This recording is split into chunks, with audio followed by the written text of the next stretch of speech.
che tutti ricorderemo per sempre, sarà scritta nella nostra storia dell'Italia. Accendiamo il televisore e vediamo il decreto che sancisce la chiusura dei confini del nostro paese, delle nostre regioni, delle nostre città, e per la prima volta ci chiude in tanti, in pochi metri. Ma vi rendete conto? Nessuno l'avrebbe mai pensato. Si dice che il battito d'ali di una farfalla dall'altra parte del mondo abbia veramente un grandissimo impatto dove siamo noi. E così è accaduto. Dalla Cina, che sembrava così lontana, un paese così distante, eppure da lì è arrivata in Europa e ancora nelle Americhe. Non ha risparmiato proprio nessuno questo virus invisibile. Guardate, lo avreste mai detto che avremmo visto una città tanto deserta, che saremmo stati chiusi mesi e mesi nelle nostre case? Incredibile. Se dovessimo guardare attraverso questo scorcio che vedete, osservassimo queste città, guardassimo nel passato e vedessimo la nostra storia, non solo la nostra storia italiana, ma anche la storia degli altri paesi. Vedete, è vero, abbiamo vissuto delle crisi devastanti. Prendiamone ad esempio l'attacco alle Torri Gemelle, 11 settembre 2001. Siamo usciti da quell'evento con una paura, un terrore. Le nostre relazioni sicuramente si sono modificate, ma mai come adesso. Perché vedete, in quell'occasione, nonostante la paura del terrorismo, nonostante davvero il terrore degli attentati, e ancora vediamo un altro esempio, nel 2008 Lehman Brothers, il fallimento di una delle più grandi banche di investimento del mondo. Sembravano assolute certezze, eppure.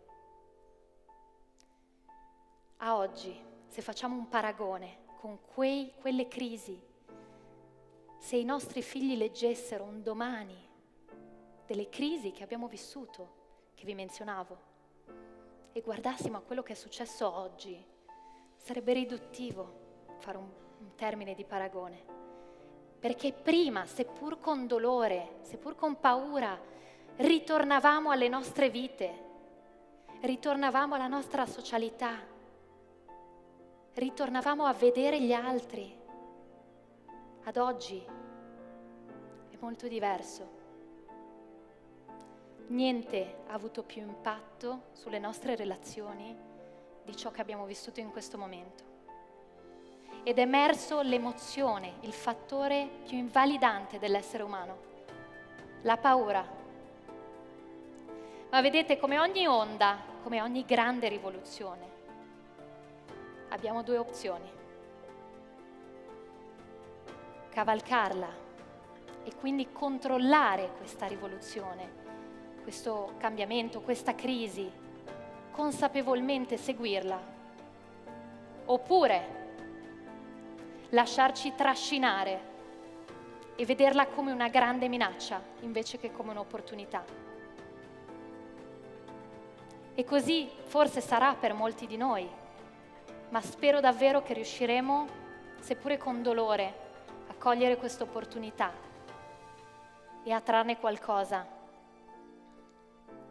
Vedete, prendiamo un esempio, lo smart working, il tanto discusso smart working. Ad oggi non è più un'utopia, è una realtà. Lo vediamo in tutte le aziende adesso ormai. Ormai è obbligo quasi. E vedete, se guardiamo al passato, tante multinazionali negli ultimi anni hanno provato a implementarlo come metodo di lavoro, ma non ci sono riusciti. Perché? Mancava la fiducia. non ci si fidava e quindi non lo si utilizzava. E adesso ci troviamo in un momento in cui per forza dobbiamo fidarci. Non possiamo permetterci più di non fidarci. Deve nascere un altro spirito di collaborazione fra le persone. Era già necessario prima, ora lo lascio a voi. E quindi ad oggi è diventato davvero fondamentale avere una cosa per fare business. Vi rendete conto? Oggi possiamo fare business anche da casa e serve una sola cosa: la credibilità. Senza quella, signori, non potremo muoverci. Abbiamo un grande strumento che è la tecnologia. Vi rendete conto? Negli ultimi decenni, tutto sommato, possiamo davvero organizzare il nostro tempo, utilizzare questo strumento per tenere delle relazioni con le persone, averle anche in un modo nuovo, in un modo diverso. Vedete, abbiamo una libertà diversa se vogliamo vedere questa onda, questa crisi, anche come un'opportunità. Ad oggi, attraverso uno schermo, possiamo interagire con infiniti contatti, invisibili ma potenziali per noi.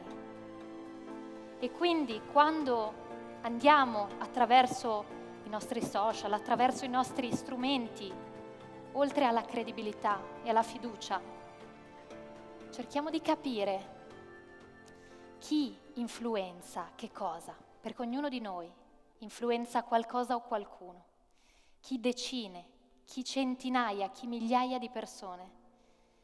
Circondiamoci di queste persone per espandere le nostre relazioni e creare delle sinergie.